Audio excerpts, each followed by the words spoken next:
Getting a business credit line from a bank isn't the easiest thing to do, especially if you're a startup. Seed money, working capital, and other forms of loans require that you pass a series of credit-related checks. So what do banks look for, and what can you expect? Well, we're going to tell you. High on the list of establishing business credit is, of course, your personal credit history. No surprise there.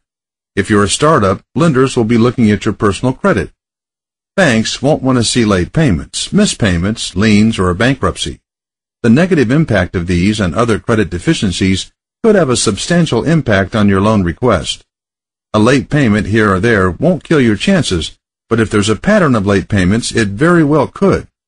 If, however, you have a good explanation as to why these credit deficiencies exist, your chances of approval could increase. It's probably a good idea to check your personal credit reports to clear up any possible discrepancies that could adversely affect your application.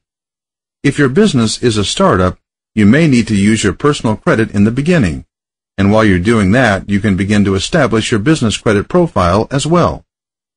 But let's say you're already in business and haven't established a business credit history yet. Now it's your business credit line that comes into play. Dun & Bradstreet, Experian, and Equifax are often the sources the banks will turn to when reviewing your business credit reports, including history, public record information, company background, and supplier payment history. Whether you've been in business 1 day or 10 years, if you haven't established a business credit profile, then your business is still at day one. But it's never too late to get started. If you're a startup, the bank is going to look for some solid financial projections.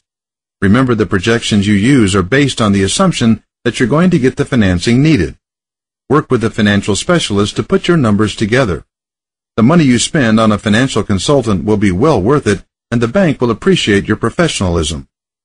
If you're already in business, the same applies, but now you have real figures to present to the bank. Assuming that they're good, that should be it, right? Wrong. The bank is going to want to see what you want the loan for. Working capital, expansion, new equipment are always good. A loan to take your top producers for a rewards week in the Caribbean is not. Collateral doesn't have to come into play when you apply for business credit. Why is this? Because the banks lend business lines of credit without it. They're called unsecured credit cards and unsecured lines of credit. These are great avenues for any business that perhaps doesn't have the business collateral. It's never a good idea to use personal collateral to fund your business. The banks will generally lend up to $50,000 without collateral on these types of loans.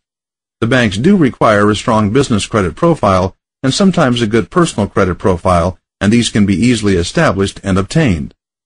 Lenders know that there's a strong correlation between your commitment to your business and the loan being repaid.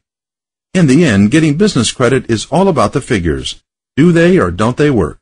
If they do, and if you present your case in a straightforward manner, you'll put your business in the best light and in all probability get the loan. Always remember that the bank wants to lend you money.